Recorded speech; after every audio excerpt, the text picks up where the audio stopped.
दोस्तों, आपको हमेशा यही सिखाया जाता है कि अपने टीचर की, अपने उस्ताद की इज्जत करें। आपके साथ जो सबसे बड़ा फ्रॉड किया जाता है वो टीचर के नाम पे किया जाता है। पूरा स्कूल माफिया आपको समझने नहीं देता यहाँ पे चल क्या रहा है। आप खुद देख लीजिए, हमारा जो स्कूल सिस्टम है ये कायदे आजम इलामा मोहम्मद इकबाल इन लोगों ने नहीं बनाया, हमारे बुजुर्गों ने नहीं बनाया, ये अंग्रेजों का बनाया हुआ है हमारे पास। ये उस वक्त बनाया गया था जब हम लोग गुलामी में थे। उस वक्त अंग्रेजों को बहुत ज्यादा मकदार में गुलाम चाहिए थे, तो अंग्रेजों ने कहा कि हर महकमे के लिए, हर दफ्तर के लिए हम अंग्रेज तो ला नहीं सकते, इनसे ही काम करवाएंगे। तो उन्होंने फिर ये स्कूल सिस्टम बनाया था जिसमें आज तक आप लोग फंसे हुए हैं। ये बातें आपको और कोई नहीं बताएगा जो इस वीडियो में मैं आपको बताने वाला हूं, इसलिए इस वीडियो को पूरा देखिएगा। स्कूल सिस्टम के रिलेटेड मैं आपका माइंड खोल दूंगा। अगर आपको लग रहा है कि आप स्कूल में जाएंगे, पढ़ेंगे, लिखेंगे और बहुत ज्यादा तालीम आ जाएगी, आपको शऊर और अकल आ जाएगी, तो ये आप लिख के रख लें। अगर आप पाकिस्तान के, इंडिया के इन ममालिक के स्कूल सिस्टम से पढ़ते हैं तो आपकी अकल बिल्कुल चली जाएगी। आपको हर रोज एक टीचर आपका आएगा, एक उस्ताद बन के आएगा, आपको हर रोज ट्रेन करेगा कि अच्छा गुलाम किस तरह बनना है। आपके दिमाग को पॉलिश करके जाएगा कि बेटा अच्छा गुलाम इस तरह बना जाता है। आप जब भी सवाल पूछोगे तो आपको चुप करवा देना ही उसका मकसद होगा, ना कि ये मकसद होगा कि आप ज्यादा से ज्यादा समझ जाएं। और जब आप 15-20 साल के बाद इन स्कूल सिस्टम से बाहर निकलोगे तो आपको पता चलेगा कि मेरा दिमाग एकदम नौकर मेंटालिटी का बना दिया है इन लोगों ने। कसूर इन लोगों का नहीं है, ये खुद भी नौकर मेंटालिटी के हैं। इन लोगों को एक ऐसा मालिक चाहिए होता है, एक ऐसा आका चाहिए होता है जिसकी ये 9 से लेके 5 बजे तक खिदमत करें और वो बाद में इनको रिज़्क और रोजी दे। मैं आपको 150 साल पीछे ले जाता हूं, जब एक बच्चा पैदा होता था और वो 18-19 साल तक पहुंचते पहुंचते उसकी शादी हो जाती थी और वो पूरा अपनी जिंदगी में सेट हो जाता था। लेकिन आज आपका बच्चा 18 साल का हो जाए, 20 का हो जाए, 25 का हो जाए, सेट ही नहीं हो पाता। लेकिन स्कूल सिस्टम जो आपको डिजाइन करता है वो इस तरह से डिजाइन करता है कि आपको 10-20 साल के बाद किसी नौकर की तरह उन्होंने कहीं पे बेचना है किसी कंपनी को, और वहां से आपको जो रिज़्क रोजी वो मिलनी है। इसी टॉपिक पर रॉबर्ट कियोसाकी, जो कि बेस्ट सेलिंग ऑथर हैं, उन्होंने पूरी किताब लिखी है जिसमें उन्होंने बार बार साबित किया है कि अगर आप ए ग्रेड लेने वाले स्टूडेंट हैं तो यकीनन आप सी ग्रेड, जो कि आपकी क्लास में ज्यादातर मर्तबा फेल होता है लड़का, उसके लिए काम करेंगे। इसकी वो जो सबसे बड़ी रीजन बताते हैं वो ये बताते हैं कि जो एक लड़का फेल हो रहा होता है वो कभी भी अपने टीचरों की या स्कूल की सिखाई गई बात उसी वक्त नहीं मान लेता, बल्कि वो सिर्फ वही बात मानता है जिसमें उसको अपना फायदा नजर आता है। और जो जिंदगी को जीने के लिए सबसे इंपॉर्टेंट चीज है वो यही तो है कि आप ज्यादा से ज्यादा वो काम करो जिनमें आपका फायदा हो। और जो ए स्टूडेंट होते हैं, जो बहुत ज्यादा पढ़ते हैं, वो ना चाहते हुए भी वो काम करते हैं जो उनसे करवाया जाता है। कोई भी अजीम इंसान अच्छा पढ़ा लिखा नहीं था। आप इब्राहिम लिंकन को देख लीजिए जो कि अमेरिका के सदर थे, और यही नहीं, जॉर्ज वाशिंगटन, एंड्रयू जॉनसन, ये सारे अमेरिका के सदर थे जो पढ़े लिखे नहीं थे। आपने किताबों में 9th 10th में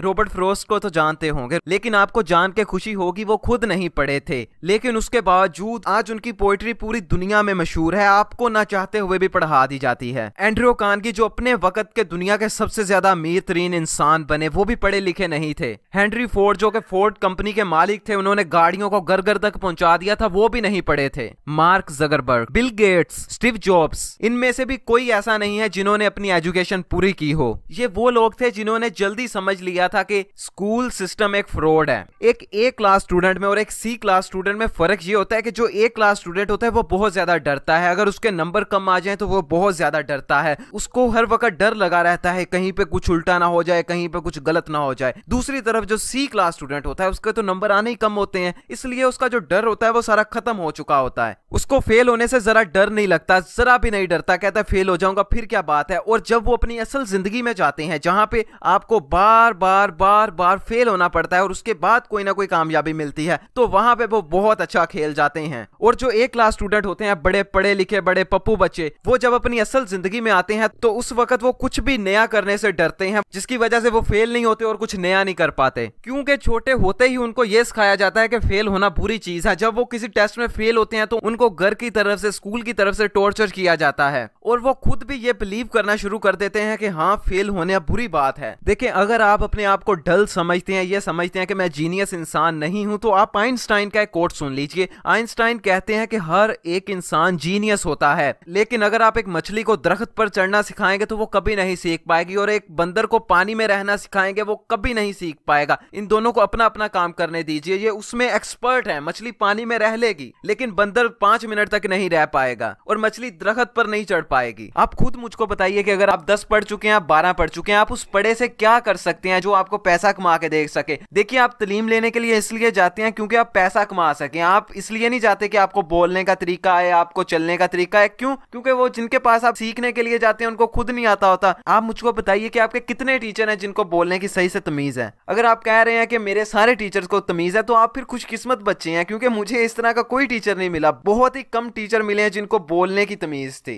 इसलिए यहाँ पे आपका मकसद जो है वो पूरा हो जाता है कि आप इसलिए जाते हैं ताकि आप पैसा कमा सकें। अब आपने 10-12 साल वहां पे गए हैं, पढ़े हैं, अब आप मुझको बताइए कि आप उस पढ़ाई से कितना पैसा कमा सकते हैं। अगर आप भी 20, 25, 30 हजार रुपया कमा सकते हैं तो इतना तो एक रेडी वाला कमा लेता है, उससे ज्यादा कमा लेता है और लाल की कमा लेता है और अपनी मेहनत करके कमाता है, जिसे अल्लाह कहता है मैं हाथ से मेहनत करने वाले को पसंद करता हूं। हमारे स्कूल सिस्टम में बच्चे के मुंह पे टेप लगा दी जाती है कि बेटा आप बोल नहीं सकते। हमारे स्कूलों में बच्चों को कहा जाता है ओए अब तुम टीचर के आगे बोलोगे, तुम्हें घर वालों ने तमीज नहीं सिखाई, टीचर के आगे नहीं बोलना चाहिए, टीचर का अदब करना चाहिए, एहतराम करना चाहिए। अगर आप ये सोच रहे हैं ऐसा नहीं कहेंगे तो आप कल ही स्कूल जाके देख लीजिए, आपका टीचर आपको पढ़ा रहा होगा, आप उससे सिर्फ ये सवाल पूछिए कि सर ये आप हमको क्यों पढ़ा रहे हैं, तो आपको फिर देखिए किस तरह के गंदे जवाब मिलते हैं। देखिए स्कूल वालों का असल मकसद क्या है? उनका मकसद आपकी तरबियत करना नहीं है। मैं आपसे फिर कह रहा हूं उनका मकसद आपकी तरबियत करना नहीं है, उनका मकसद ज्यादा से ज्यादा एडमिशन करना है, ज्यादा से ज्यादा प्रॉफिट कमाना है। देखिए कौन कौन सी चीजें हैं जो एक बच्चे के माइंड को खोलती हैं। सबसे पहली चीज होती है क्वेश्चन करना, कि आपका बच्चा कितने ज्यादा क्वेश्चन करता है, कितनी बार आपसे पूछता है कि पापा जान ये चीज क्या है, ये क्या है, ये क्या है। लेकिन जिस दिन वो स्कूल चला जाएगा ना तो सबसे पहले उसके मुंह पे टेप लगा दी जाएगी कि बेटा बोलना नहीं है, क्लास में चुप करके बैठना है, टीचर का सर दर्द कर रहा है। जिस दिन से आपका बच्चा स्कूल जाना शुरू हो जाता है वो एक बेहतरीन गुलाम बनना शुरू कर देता है। अफसोस से इसमें टीचरों का कोई कसूर नहीं है, क्योंकि उनको खुद नहीं पता हम क्या कर रहे हैं। हमारा एजुकेशन सिस्टम जो है वो बहुत पुराना हो चुका है। देखिए हर साल पूरी की पूरी टेक्नोलॉजी बदल रही है, ये सिस्टम पिछले 100 सालों से नहीं बदला। देखिए मैं यहाँ पर एजुकेशन के खिलाफ, तलीम के खिलाफ नहीं बोल रहा, मैं इस चीज के खिलाफ बोल रहा हूँ कि ये जिस तरीके से आपको तलीम दे रहे हैं ये तरीका बहुत पुराना है। इस तरीके से गुलामों को तलीम दी जाती थी। देखिए अगर आपको ये लगता है कि हमारे जो बच्चे हैं वो दूसरे मुल्कों के बच्चों से कम क्रिएटिव हैं तो ये आप बहुत बड़ी गलती पर हैं। मेरी गली मोहल्ले के छोटे छोटे लड़के कबाड़ खाने से चीजें उठा के नई बनानी शुरू कर देते हैं और इस बात पर उनको उनके घर वाले, उनके स्कूल वाले, दूसरे बहुत डांटते हैं कि ये काम क्यों कर रहे हो, आप पढ़ो, पढ़ने से सब कुछ होता है, इस तरह करने से कुछ नहीं होता। लेकिन आपके घर वाले, स्कूल वाले ये आपको गलत कह रहे हैं। आज दुनिया की सबसे बड़ी बड़ी यूनिवर्सिटियां अपने एजुकेशन सिस्टम को बदल चुकी हैं। वो आपसे ज्यादा काम करवाती हैं और बहुत कम आपको पढ़ाती हैं। देखिए अगर आपका बच्चा नहीं पढ़ रहा तो आप समझते हैं वो नालायक है, वो नालायक नहीं है। ये उसकी सबसे बड़ी ताकत है उस चीज को ना करने की जिसको वो नहीं करना चाहता। देखिए अगर आप वालिदैन हैं तो शायद आपने अपनी पूरी जिंदगी वो करते हुए गुजार दी हो जिसे आप खुद नहीं करना चाहते थे। अब मेहरबानी करके यही चीज आप अपने बच्चे पर मत डालिए। और जो दूसरी रीजन आपके बच्चे के ना पढ़ने की हो सकती है वो ये हो सकती है कि वो जो कुछ पढ़ रहा है उसको पता ही नहीं है कि इसका मैं क्या करूं, इसका चार डाल लूं। देखिए अगर मैं आपको फोन बुक पढ़ने के लिए दे देता हूं जिसमें सारे के सारे नंबर लिखे होते हैं, नाम लिखे होते हैं, एड्रेस लिखे होते हैं, तो आप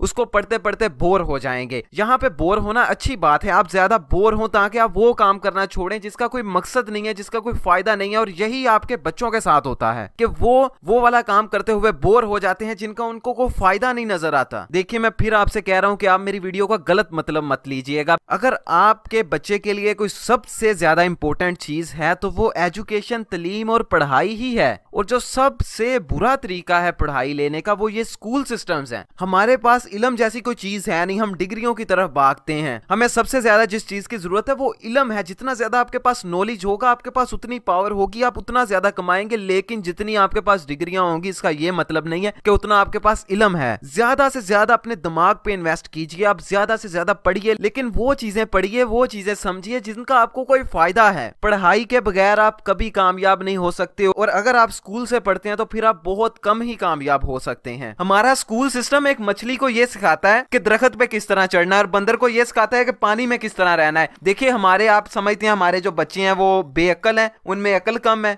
आप मुझको खुद बताइए ये कौन सा तरीका है एक बच्चे को इल्म देने का, एक बच्चे को तालीम देने का कि बच्चे ये बैठ के रट्टा लगा के सुनाओ मुझे। जब तुम रट्टा लगा के ये सारा मुझको सुना दोगे फिर इसका 2-3 दफा टेस्ट दो, महीने में 2 दफा टेस्ट दो, साल में 24 मरतबा टेस्ट दो, इस तरह टेस्ट दो, एक दिन तुम कामयाब हो जाओगे। आप खुद देखिए अगर आप बच्चे हैं, आपने टेस्ट दिया, साल में 24 मरतबा मान लीजिए टेस्ट दिया, तो उसके बाद आपके नॉलेज में कौन कौन सी चीजें आ गई हैं, आपके इल्म में क्या आ गया जो आपकी मदद करेगा। देखिए इल्म सिर्फ वही होता है जो या तो आपकी इज्जत बढ़ा दे, या आपको किसी भी तरीके का फायदा दे, या आपको कुछ पैसा दे, या किसी तरीके का कुछ दे, ये कौन सा इल्म है जो कुछ देता नहीं है बल्कि उल्टा आपसे टाइम ले रहा है। इस इल्म को आपका टाइम जाया करने के बाद भी सुकून नहीं है, आपके वालिदैन का भी सुकून ले जाता है, उन लोगों की मेहनत की कमाई ले जाता है। अब आप लोग ये सोच रहे होंगे अगर ये सारा कुछ है तो फिर हम क्या करें, आखिर हमने इल्म भी तो लेना है ना, तालीम भी तो कहीं से लेनी है ना। एक टीचर वो होता है जो आपको किताबों में से पढ़ाता है और आपको किसी भी चीज का थ्योरेटिकल नॉलेज देता है, या फिर उस बेचारे टीचर की मजबूरी है आपको पढ़ाना क्योंकि ये उसकी जॉब है, उसको ये करना ही करना है, और वो आपको सिर्फ उतना ही नॉलेज दे सकता है जितना उसने किताब से पढ़ा है, जितना उसने रट्टा मारा है। और इसके बरअक्स एक मेंटर वो शख्स होता है वो आपको वो चीजें सिखाए जो उसने अपने एक्सपीरियंस से हासिल की हो।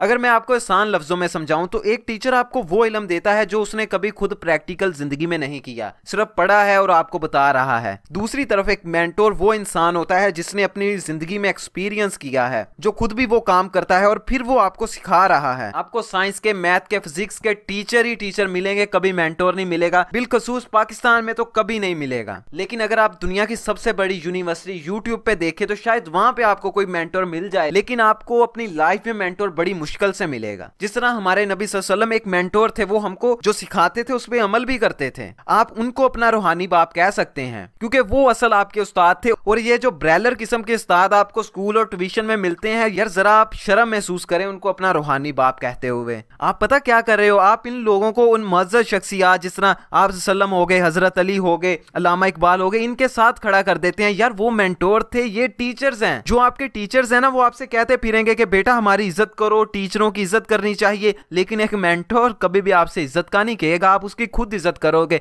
आपको जिस दिन लगे ना आपका टीचर आपसे इज्जत करवा रहा है तो उस वक्त आप समझ जाइए कि ये मेरा मेंटोर है, ये टीचर नहीं है। और बड़ी मुश्किल से, मैं फिर से कह रहा हूं, बड़ी मुश्किल से आपको मेंटोर मिलेंगे, आपको हमेशा टीचर ही मिलेगा। और जो तीसरा शख्स कोच होता है उसका काम होता है कि आपको आपके गोल की तरफ मोटिवेटेड रखना। उसको पता होता है कि आपका मकसद क्या है, लेकिन टीचर्स को अपना मकसद नहीं पता होता। एक टीचर को अपनी जिंदगी का मकसद नहीं पता होता, वो आपकी जिंदगी का मकसद आपको नहीं दे सकता। लेकिन एक जो कोच होता है वो आपको आपके मकसद के करीब करता है, उसको पता होता है कि आपका मकसद क्या है। आप देख लीजिए जिस तरह शाहिद अफरीदी साहब हैं, दूसरे बड़े लोग हैं, इन्होंने अपना एक कोच रखा होता है जो इनको बताता रहता है कि आपका गोल ये है, उनको मोटिवेट करता है। जो शख्स आपको मोटिवेट करे अपने मकसद को हासिल करने के लिए, वो आपका कोच है। समटाइम इस तरह होता है कि कोच और मेंटोर एक ही होते हैं। क्या आपका मेंटोर जो होता है वो कोच का काम भी कर रहा होता है, समटाइम आपका कोच आपके मेंटोर का काम भी कर रहा होता है।